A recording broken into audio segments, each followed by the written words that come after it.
ओम शांति। आज की कहानी, एक मौका दो अपने आप को। एक बार मैं शहर से अपने गांव जा रहा था। रास्ते में एक स्टेशन पर ट्रेन रुकी। यहाँ उसका 15 मिनट स्टॉपेज था, इसलिए मैं थोड़ा टहलने के लिए स्टेशन पर उतरा। स्टेशन पर बहुत भीड़ थी। उसी भीड़ में मेरी नज़र अचानक एक बेंच पर बैठे आदमी पर गई। मैं उसको गौर से देखने लगा। इतने में ही ट्रेन ने हॉर्न दे दिया। मैं अपनी सीट पर आकर बैठ गया और चाय वाले से चाय लेकर पीने लगा। चाय पीते पीते मैं अपनी पुरानी यादों में खो गया। मुझे याद आया वह दिन जब मैं रेलवे स्टेशन पर बैठकर अपनी परेशानी से निकलने का कोई रास्ता ढूंढने की कोशिश कर रहा था। रात होने लगी थी। इतने में एक आदमी ने मुझसे माचिस मांगी। मैंने कहा मैं सिगरेट नहीं पीता। वो मेरी इस बात पर हंसकर बोला, भाई मैंने आपसे माचिस मांगी है, सिगरेट नहीं। मैं बोला, जब मैं सिगरेट नहीं पीता तो माचिस रखकर क्या करूँगा। उस आदमी ने चाय वाले को माचिस और एक कप चाय देने को कहा और मुझसे बोला, हाँ आपने बात तो बिल्कुल ठीक कही, पर मैंने सोचा उसके इतना बोलते ही मैं बोला, आपने क्या सोचा क्या नहीं, मुझे इससे कोई मतलब नहीं। आप बेवजह मुझे परेशान कर रहे हैं, आप अपना काम कीजिए ना। इतना बोलकर मैं दूसरी बेंच पर जाकर बैठ गया। फिर चाय वाला आया और मुझे चाय देने लगा। मैंने उससे पूछा कि मैंने कब चाय का ऑर्डर दिया। वह बोला, आपने नहीं, उन साहब ने आपको चाय देने के लिए कहा है। मैं गुस्सा होकर उसके पास गया और पूछा, आपकी प्रॉब्लम क्या है भाई, मैंने तो ऐसे ही आपके लिए चाय का ऑर्डर दिया था। मैंने सोचा कि बारिश ज़्यादा है, ठंड भी है, आप थोड़े थके भी लग रहे हो, चाय पीने से शायद आपको रिलैक्स मिले। मैंने कहा, हमारे देश में यही तो समस्या है, कोई किसी को चैन से बैठने ही नहीं देता, जहाँ देखो वहाँ अपनी टांग अड़ाने आ जाते हैं। मैंने सोचा था स्टेशन पर आराम से बैठ लूँगा, वह मुझे कोई डिस्टर्ब नहीं करेगा, क्योंकि स्टेशन पर किसी को किसी से कोई मतलब नहीं होगा। पर यहाँ आप आ गए। अरे भाई, आपको माचिस और चाय मिल गई ना तो एंजॉय करो, पर मुझे बख्श दो मेहरबानी करके। मेरी बात सुनकर वह आदमी बोला, क्यों डिस्टर्ब हो, क्या हुआ। मैंने उससे पूछा, क्यों, आप जानकर क्या कर लोगे।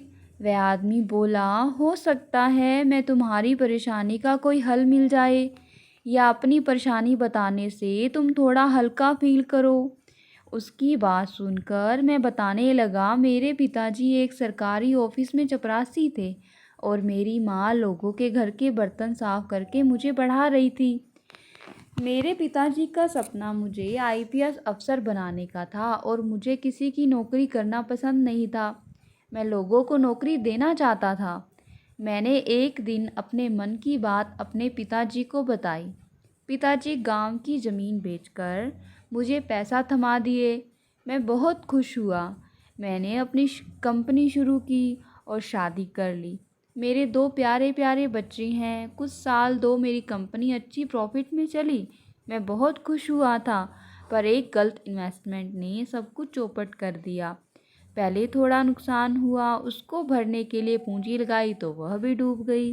धीरे धीरे सब कुछ बिक गया। अब सर पर खाली एक छत बची है। अगर कल किस्त नहीं चुकाई तो मकान नीलाम हो जाएगा, फिर आसमान हमारी छत और बिछौना होगी। मेरी बात सुनकर वह आदमी बोला, तुम अपने आप को मौका क्यों नहीं देते, शायद सब ठीक हो जाए। उसने कहा, तुमने मनोज भटनागर के बारे में सुना है। वह बोला, हाँ, वही जो काफ़ी फेमस एक्टर है।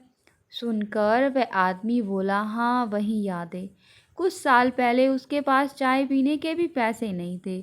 मैंने कहा, हाँ न्यूज़पेपर्स में पढ़ा था। वह आदमी बोला, उसने अपने आप को एक मौका दिया और आज देखो वह पहले से ज़्यादा कामयाब है। मैंने उसकी बात सुनकर कहा, यह सब फिल्मों की बातें हैं, आज असल ज़िंदगी में ऐसा कुछ नहीं होता। और फिर आपकी हालत भी मुझसे खस्ता लग रही है, फटे कपड़े, चप्पल टूटी हुई, आँखों में टूटा चश्मा, बाल सफ़ेद, हाथों में लकड़ी। वैसे आपका नाम क्या है? सुनकर वह बोला, मैं ही मनोज भटनागर हूँ। यह बोलकर बेंच पर से उठा और बोला, मैं रोज़ इस समय पुराने दिनों की याद करने चला आता हूँ। फिर मैंने देखा मनोज भटनागर बाहर जाकर चमचमाती कार में बैठकर चला गया।